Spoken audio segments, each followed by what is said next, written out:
Hey guys, welcome back. Let me ask you something. What do you think Infinity War, Red Dead Redemption 2, Game of Thrones, Destiny, and The Walking Dead all have in common?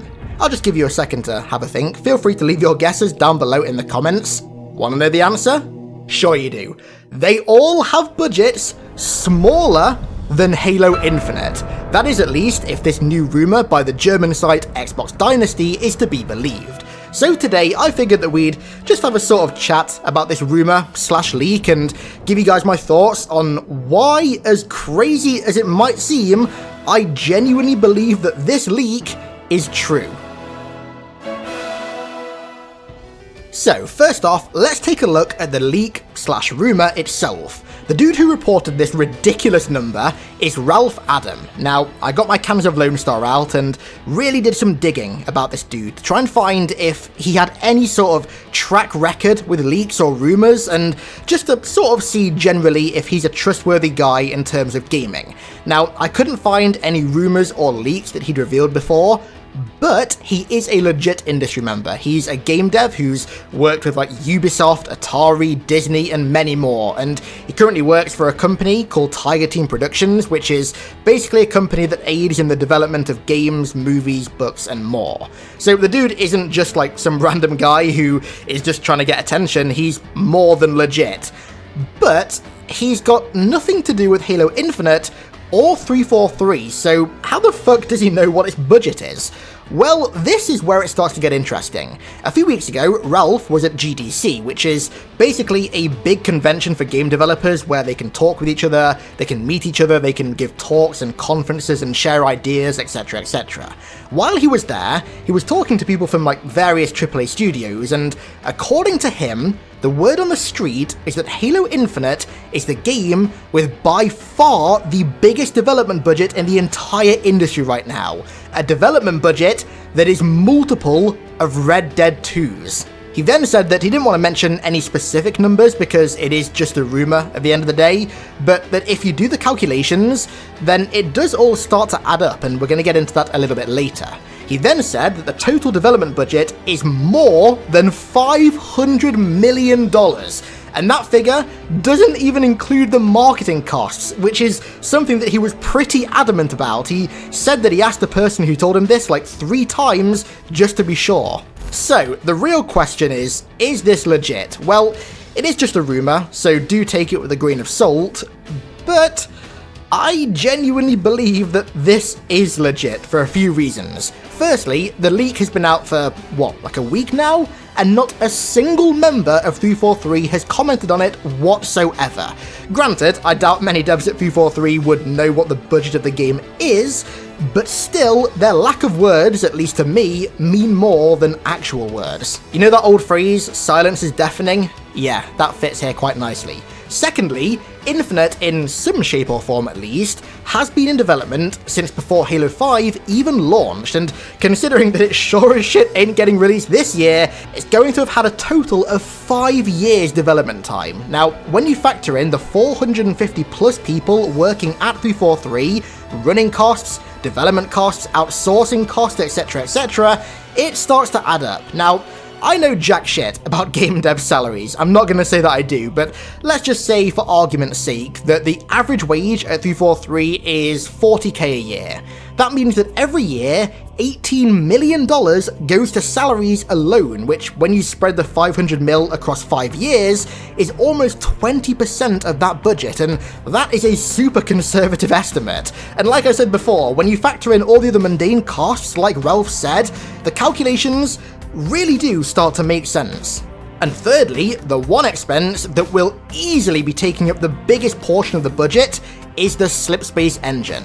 Now again, I'm not going to pretend to know like the fiscal in and outs of game dev, but considering game engines are literally what makes everything in a game work, I'd imagine that not only creating a new engine, but tearing down a really old one and then building it back up again is like extremely costly and time consuming, and in business, time equals money, so all in all, it's a very expensive thing to do.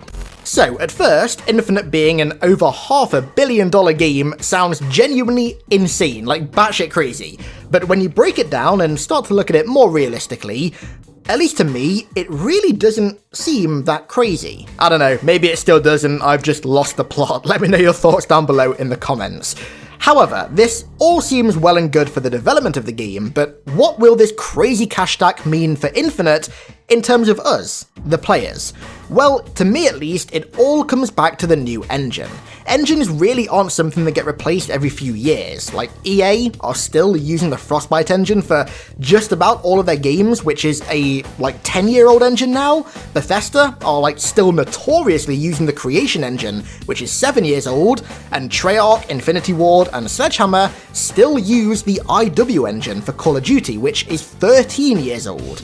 My point is that Infinite is going to be like the dawn of a new era for Halo in so many ways, and the engine is going to be one of the biggest. Halo CE through Halo 5 were all developed on the same engine, Bungie's Blam engine from the late 90s, and if that's anything to go by, then we'll still be playing Halo games on the Slipspace engine for the next 20 years, and Infinite is going to be the start of that long journey. And then, when you put it like that, the cost seems even less crazy. Halo as a franchise is worth well over $5 billion, and as contentious as Halo 5 was, it still made $400 mil in its first week, so $500 mil for something that could last for 2 decades isn't really that much at all.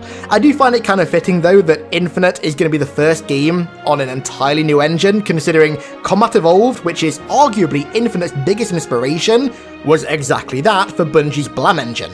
All of this extends into the gameplay as well. All the signs right now are pointing towards Infinite being a more open and expansive Halo game than any other game before, with some details even maybe hinting at the possibility of open world or, at the very least, a semi-open world game. If the trailer is anything to go by, then the environments are going to be vast, and the game is already confirmed to have a dynamic weather system of some kind. The bottom line is that all of these super ambitious plans require up-to-date, expensive tech, and that is exactly what the new engine is. It's going to allow for the developers to really flex their creative muscles with Infinite, more so than arguably any Halo game prior because of how archaic the Blam engine was. They've already gone on record saying that their visions for Infinite are big, and now that they've got the proper tools to execute their vision, I reckon that we're in for quite the treat. There's also the fact that it's going to allow for more content that's bigger to be developed faster and released to us quicker. Now, I think it goes without saying how beneficial that is for us. In an era where people crave constant updates to games, this is going to be pretty useful and then some. But then, there's even more. The new engine won't be taking up 100% of this budget. Other aspects of the game are also going to be developed to a scale that matches that of the engine for obvious reasons. 343 already said their vision for the game is big, and that doesn't just mean the engine. It'll apply to pretty much every aspect of the game as well. Now, obviously, there's not really much we can discuss about this because we still know next to nothing about the game or the content of it, but with E3 now less than 2 months away, man, I don't think it'll be long before we can discuss it in some absolutely beautiful detail. And so that's going to do it for today, fellas. Give me your thoughts and views and opinions on what I'm calling the $500 million leak down below in the comments. Do you reckon this rumor/leak is legit? Did I manage to convince you? Or is this number simply just far too ridiculous and far-fetched for Halo? Let me hear it down in the comments. I want to give a huge thank you to the Blue Wolf Pack for the new iconic pledge over on Patreon, along with, of course, all of my other amazing patrons over there for the continued support. And thank you all so much for watching. I really do appreciate it. And I'll catch you in the next one.